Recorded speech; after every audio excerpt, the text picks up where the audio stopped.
조희대 날개 달았다. 재판 내란 동조 엮기 대실패는 내용입니다. 자, 그 전에 지금 장동혁 대표 말씀을 드리겠습니다. 연결된 이야기니까. 장동혁 국민의힘 대표가 지금 민주당이 오늘 그 상정을 한 내란, 소위 말하는 내란 전담 재판부 설치법에 대해서 필리버스터 첫 주자로 나서서 지금 하고 있습니다. 합법적 의사진행 방에서. 그런데 우리 정당 역사상 당 대표가 직접 필리버스터 주자로 나서는 건 헌정사상 최초라고 합니다. 그만큼 지금 의지를 다지는 것이죠. 각오를 하고 있는 건데, 이 첫 주자로 나서서 비상계엄 특별재판부 설치법은 이제 내란 전담재판부는 이재명 쪽에서 하는 이야기고, 내란이 비상계엄이 내란인지 아직 1심도 안 났기 때문에 장동혁 대표는 그렇게 이야기하는 겁니다. 비상계엄 특별재판부 설치법은 내란 전담재판부가 아니고, 명칭은 내란 전담재판부지만은 대한민국 역사상 최악의 악법으로 기록될 것이다. 그리고 내일 이제 필리버스터가 24시간이 지나면 강제로 종료시킬 수가 있죠. 다수당이 5분의 3 가지고. 내일 이 법이 표결을 하게 되는데, 이 표결한 국회의원 한 사람의 이름을 반드시 기억해달라. 이것은 역사의 죄인으로 기록돼야 할 이름이다. 자, 민주당 의원들 이름을 기억을 하자는 이야기죠. 그리고 오늘 이런 이야기를 계속 강조를 했습니다. 뭐냐? 장동혁 대표가 계엄이 곧 내란은 아니다. 계엄이 곧 내란은 아니다. 이게 어떻게 보면은 지금 연말 연초 정권의 큰 화두입니다. 여기에 따라서 전국이 완전히 변하는 그런 상황이 될 텐데, 자, 오늘 장동혁 대표도 뭐 법률가 출신이죠. 판사 출신이죠. 필리버스터에서 이런 이야기를 했습니다. 헌법재판소 결정문 어디에도 계엄이 곧 내란죄를 의미해서 파면을 결정했다는 내용은 없다. 그러니까 내란죄가 법리적으로 확정된 것은 아니다. 그때 헌재가 이 판단을 할 때 처음에는 이 뭐 내란인지 아닌지 그거를 판단하겠다고 했다가 나중에 설거머니 철회를 해버렸죠. 민주당하고 서로 내통을 해가지고 그때 그 문영배 쪽하고 해서 철회를 했습니다. 그래서 비상계엄이 내란이냐 여기에 대해서는 아예 검토를 안 했습니다. 심리를 안 했습니다. 그냥 위헌이다 이렇게 헌재에서 나중에 막판에 그렇게 판단을 해서 탄핵안을 인용을 한 것이죠. 그 부분을 장동혁 대표가 짚고 있는 겁니다. 비상계엄 선포 절차에 법률 위반이 있다고 해서 그게 곧바로 헌법상 국헌문란 목적의 내란죄가 되는 것은 아니다. 그것은 법리상 명백하다. 절차 위법 그리고 체제 전복의 고의는 엄격히 구별되는 구성 요건이다. 이게 과연 체제를 어떻게 전복합니까? 체제를 가지고 있는 정권인데, 그거하고 절차상의 위법이 있었던 것은 구분이 돼야 된다. 절차상의 위법이 있었다고 해서 그게 내란이 되는 것은 아니고 체제 전복을 시도를 해야지 내란이 된다는 거죠. 그런데 지금 이재명 정권은 처음부터 비상계엄이 선포가 되고 나서 이걸 내란이다 딱 규정을 하고, 내란 혐의입니다. 내란 혐의죠. 1심 아직 안 나왔죠. 그리고 그렇다면 이재명은 지금 뭐 대법원에서 거의 뭐 유죄 취지로 파기한 순까지 된 거, 그 선거법 위반, 그러면 선거법 위반자죠. 그리고 대북 송금 같은 거 지금 혐의 재판이 중단됐지만은 그 피고인인데, 그러면은 이 북한 조선노동당에 뇌물 혐의자죠. 뇌물자죠. 뇌물을 준 사람이죠. 혐의도 아니고. 이렇게 지금 내란으로 바로 그렇게 등치를 시키면 그렇게 되는 겁니다. 그리고 내란죄가 성립되려면 국토 참절 또는 국헌 문란 목적이라는 이 주관적 구성 요건이 입증돼야 한다는 것이 법조계의 다수 의견인데, 특히 헌재도 내란죄 성립 여부를 탄핵의 이유로 삼지는 않았는데 아예 그런 거 판단도 하지 않았죠. 그런데 이걸 프레임을 딱 씌웠는데 이것이 이제 1심이 다가오고 있습니다. 그리고 1심은 직연 부장판사가 그대로 합니다. 직연 부장판사 쫓아내려고 무슨 룸사롱 개입 의혹 뭐 이런 거 하고 내란 전담 재판부 만들고 한다고 했는데, 이게 전부 다 사실상 무력화되고 있는 상황입니다. 왜 그런지 잠시 후에 설명을 드리겠습니다. 그리고 장동혁 대표는 통합진보당 해산사건 헌법재판소 결정문, 그리고 12.12 및 5.18 사건 당시 판결문을 다 인용을 해서 국가 권력 배제 또는 큰 문란의 목적이 있어야 내란죄가 성립이 되는 것이고, 이것은 폭동에 의해서 국가 권력 배제 또는 큰 문란의 사태가 직접적으로 야기될 수 있는 위험이 발생해야 한다는 것을 의미하는 것이다. 이번 비상계엄은 사실상 2시간 만에 종료가 됐고 국회의 권한 행사가 불가능한 상황도 초래되지 않았다. 그러니까 해제를 했죠. 자, 그래서 과연 12.3 비상계엄이 헌법 제87조에서 말하는 내란죄로 곧바로 연결될 것인지, 국민의 힘이 이에 동조해서 비상계엄에 동조한 것인지, 내란 정당인지 사법부의 신중한 재판이 있어야 한다. 자, 그런데 이 사법부의 1심은 어쨌든 지금 지기현 판사 재판장의 판단에 의해서 좌우가 될 상황입니다. 자, 지금 1심은 이제 지기현 판사가 하게 되고, 2심은 지금 논란이 되고 있는 것은 1심은 그대로 하죠. 2심을 이제 어떻게 할 것인가.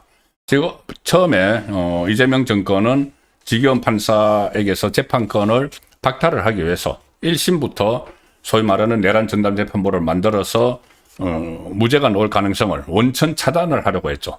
그런데 그렇게 하려고 하다 보니까 여러 가지 이 역풍을 맞을 가능성이 높아진 거죠. 위헌 논란 때문에. 윤석열 전 대통령 그리고 지기현 부장판사 쪽에서 위헌 법률 심판 이런 것을 청구를 하면 재판이 중단돼야 되고, 나중에 헌재에서 아무리 좌편향된 헌재라도 이제 판사들이 헌법재판관들을 넣는데, 거기서 이렇게 위헌 판결을 해버리면은 재판이 취소가 돼버리는 그런 상황까지 있으니까, 일단 1심은 포기를 하고 2심부터 내란 전담 재판부를 만들겠다고 했는데, 이제 1심에서 무죄가 나와도 2심에서 뒤집어 버리겠다는 그 의도겠죠. 그렇지만 거기에 대해서 조희대 대법원장이 이 역공을 날렸죠. 역공을 날려서 결국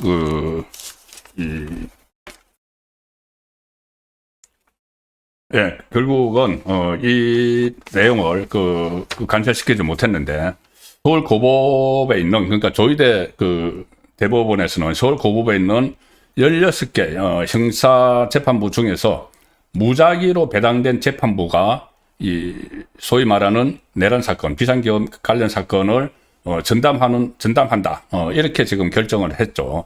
거기에 대해서 오늘 대법원이 내란 전담 재판부 예규를 행정 예고까지 했습니다. 그러니까 무작위 배당 원칙을 유지한다. 이래서 계속 그대로 진행을 하는 그런 상황인데, 민주당이 내란 전담 재판부 설치법 수정안을 지금 통과를 하기 위해서 본회의에 올려놨죠. 이 상황에서 대법원이 이 12.3 비상계엄 내란 위한 사건 전담 재판부 설치 예교안을 오늘 행정 예고를 했습니다. 그러니까는 그 전에 예상했던 대로 절차를 그대로 진행을 하겠다는 이야기죠.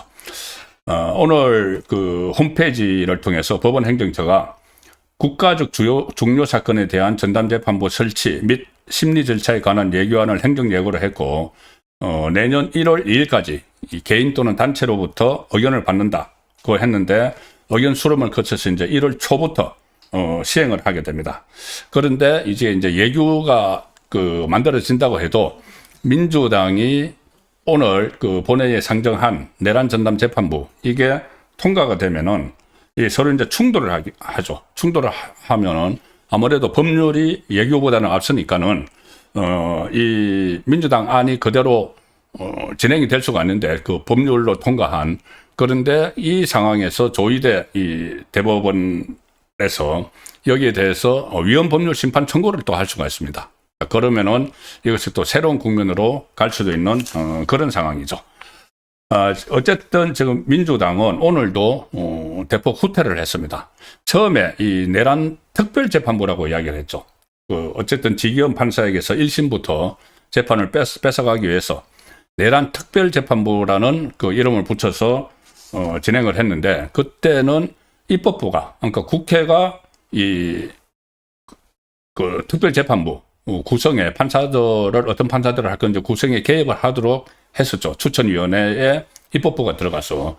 그런데 그게 너무 심한 위헌 소지가 있다고 하니까 이것의 이름을 전담재판부로 바꾸면서 국회 대신 법무부가 들어가기로 했다가 이것도 또 그 여러 가지 위헌 논란이 있으니까 또 한 번 후퇴를 했었죠. 그래서 그러면은 헌법재판소도 들어가기로 했는데 헌법재판소와 법무부를 빼고 판사들로만 하면은 위헌 소지가 없는 것 아니냐. 그래서 각급 법원의 판사회의 그리고 좌파 성향의 전국 그 법관 대표자 회의 그래서 3대 6으로 들어간다. 그 한 상황에서 조희대 대법원에서 예규를 시행을 하겠다고 역습을 했죠. 그러니까 오늘 또 한 번 지금 그 본회의에 올려놓은 그 법안에 보면 또 후퇴를 했습니다.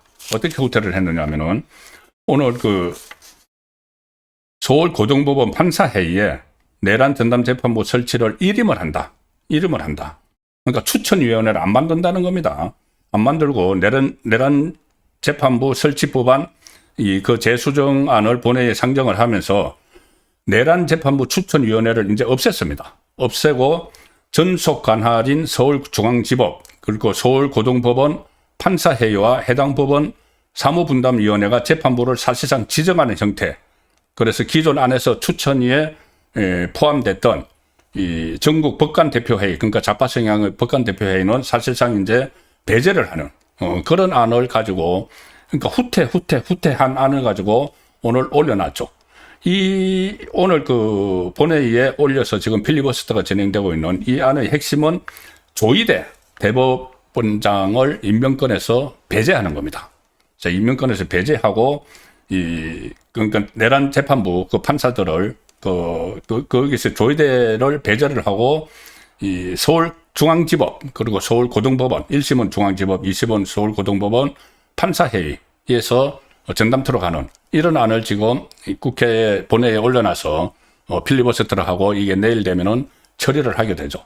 그러면은 여기에 대해서 또 어떤 상황이 전개될지는 지켜봐야 되지만은 아마 조희대 대법원이 위헌법률 심판을 여기도 청구를 해가지고 그 사태가 또 새로운 국면을 맞을 수 있는, 어쨌든 지금까지 했던 그 이재명 정권이 추진을 했던 1심부터 지기현 판사의 재판권을 박탈을 하고 윤석열 전 대통령에 대한 유죄를 담보받겠다. 이 전략은 지금 사실상 많이 후퇴를 한 그 상황이 됐습니다.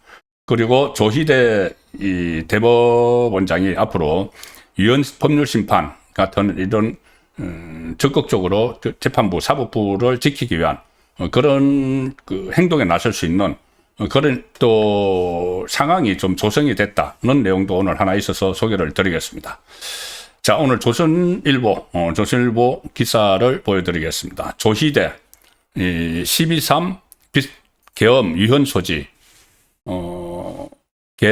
계엄사에 연락관 파견 말라. 이 이야기가 뭐냐면은 지금 계속 이재명 정권에서 조희대 대법원이 12.3 비상계엄에 동조를 했다.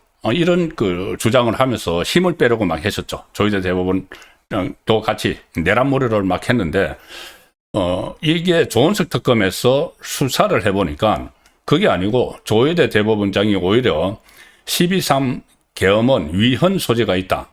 그래서 계엄사에 법원의 연락건을 파견하지 말라. 이렇게 지시를 했다는 것이 확인이 됐다는 겁니다. 조은석 특검에서 그 수사를 해보니까는. 그러면은 여기에 대해서 조희대 대법원장이 씌우려고 했던 내란 동조 이 프레임이 깨져버리는 것이죠. 그것도 조희대가 아마 막 파고 팠을 텐데 그걸 발견하지 못한 그런 상황이 되는 것이죠. 조희대 대법원, 그러니까 조희대가 12.3 그 계엄은 위헌 소지가 있으니까 뭐 위헌이라는 건 헌재에서도 이야기를 했죠. 계엄사에 연락관 파견 말라. 그리고 그래서 이 여권에서 계엄 가담, 조희대 계엄 가담 의혹을 제기를 했지만 특검에서는 무혐의를 처리를 한 겁니다. 그런 적 없다. 조희대가 이 법원 행정처 간부들에게 12.3 비상계엄 당시 조희대 대법원장이 계엄은 위헌적이다. 이 취지로 이야기를 했고 계엄사령부에 연락관을 파견하지 말라고 실무자에게 지시했다는 내용이 조은석 특검팀의 불기소 결정문에 담겼다. 이것이 이제 조선일보에서 파괴된 겁니다.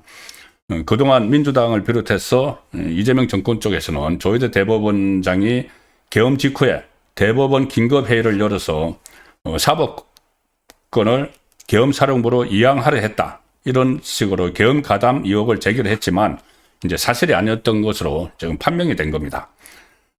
특검팀은 이 결정문에서 계엄 당일 기획총괄심의관 등 법원 행정처 간부들이 오후 11시 30분쯤 출근을 해서 비상계엄 관련 법령을 검토하고 의견을 주고받은 것으로 보이는데, 그러나 이 논의가 조희대 대법원장이 당시 법원 행정처에 도착하기 전에 이루어졌고, 그래서 조희대 대법원장의 지시에 따른 것이 아니고 그냥 이 간부들이 그 사실을 알게 된 간부들끼리 모여서 이렇게 이야기를 했기 때문에 조희대 대법원장하고는 관련은 없다.